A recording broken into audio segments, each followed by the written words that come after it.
Now, I'm very basically glossing over a lot of this stuff, and the reason is I'm trying to do this very factually and very not emotionally, because I'm not here to cry a river and I'm not here for people to pity me. I'm here to make people understand that uh, I love myself wholly, and all these times that I was shamed or humiliated or um, made to shut up, or when I did stand up because I'm louder than, I'm not a whisperer, or I have had enough, and I'm not okay with the treatment that is happening to me every single time. These narcissists in high businesses, from family, from friends. When I tell you I've met and dealt with every form of narcissist, I can smell them coming. Literally, I can smell them coming, and they all come find me, and they're all good to me until I start. They're all good to me while I'm, breaking my back for them. But when I start to, say, I'm a human, and I, I've done a lot of things and I don't expect things, but at the same time, there is an expectation of basic human decency, right?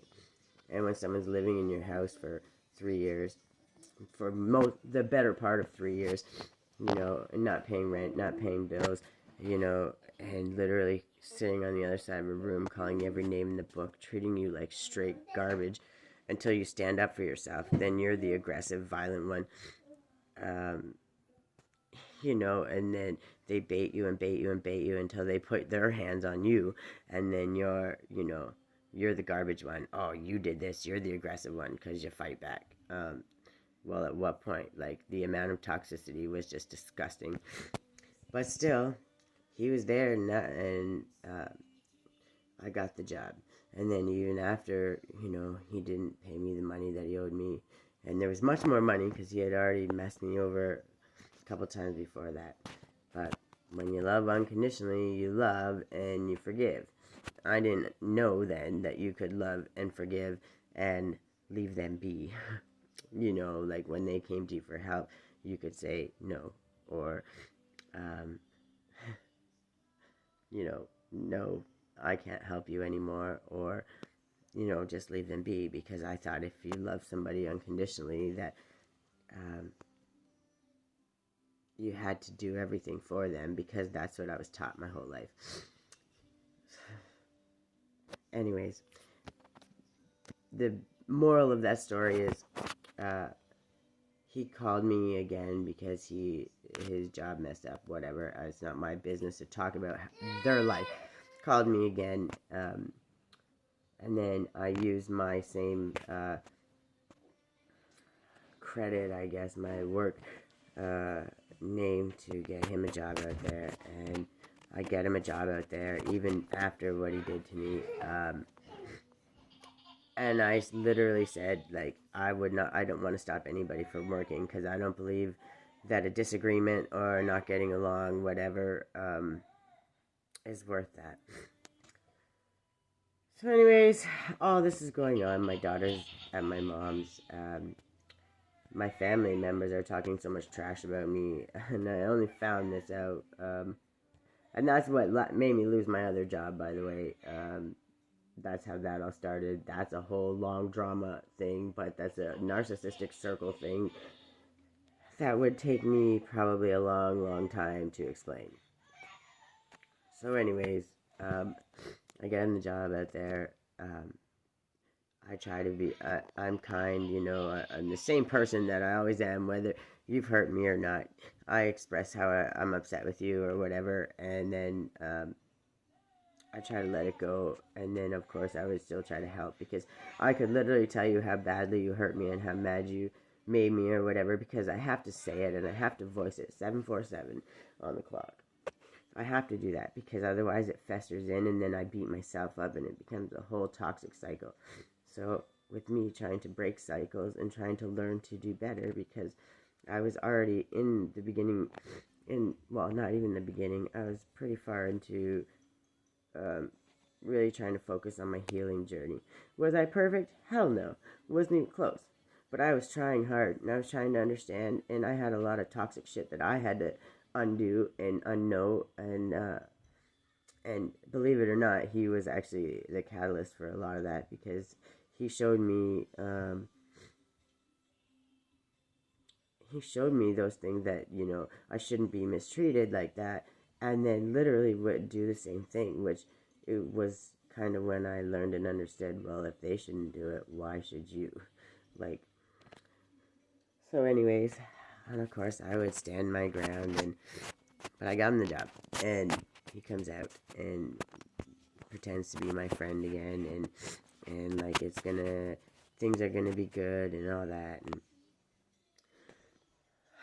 he starts talking about me to other people, talking like I'm crazy and all these things, when literally all this stuff is going down. I miss my kid. I'm going through it. I'm still trying to heal, and I'm working retarded hours in a day, and still making it, and still being happy and loving for the most part. Go to my room and cry myself to sleep every night, but I did what I had to do, and he found this car. He wanted a car, so I borrowed $1,000 to help him. He pays me like $300 back, which was surprising, but I was happy he agreed to pay the whole $1,000 back. But then I didn't do something the way he wanted it, even though I still had arranged another way, which would have worked. It wasn't his way, so it wasn't going to happen. Miss Grace, that's enough. I told you. Watch your show. So my way wasn't good enough. It wasn't going to work. So he decided when we got paid that he wasn't going to pay me, which was supposed to pay for my truck that was on the house trailer that I bought. Because at the very least, I was going to have a place for me and Grace to live. Miss Grace, that's enough, please. I'm sorry. And the reason she's kind of doing that is because she knows that I'm upset. And she can feel that, and the worst thing about it is I have no other way to process it but to speak my truth. And am I angry? Oh, you're damn right I'm angry. I'm so angry. But do I wish bad on anybody? No. Do I do things to mess with other people's lives? No. Do I go mess with their jobs? No. Do I would never. Because no matter what, at the end of the day, I understand that people are struggling. I understand that people are at different spaces in their journey. But when you actively group together with people and make it a point to screw up their lives, when you engage other people, and it's not just him. So when I say that, I'm not saying you as in just him. I'm talking family, friends, the other people that thought they were going to get some form of, I don't even want to know, I don't even understand if it's clout or just fitting in. I don't even understand why the other ones joined in. I did a lot of nice things for them too.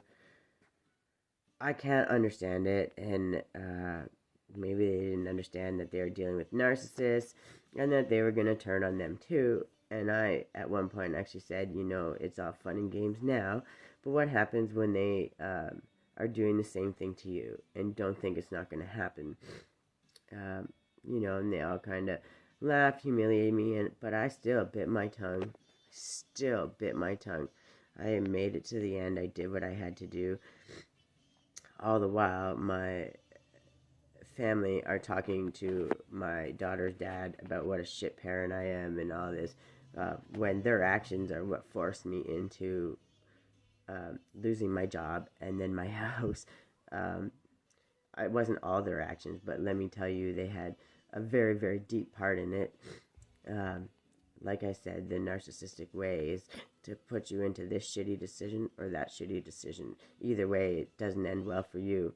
And either way, you're going to get fucked up because they're going to find a way to shame or humiliate you for either decision you make. I didn't know you could just step out of the game. At least not yet, I hadn't.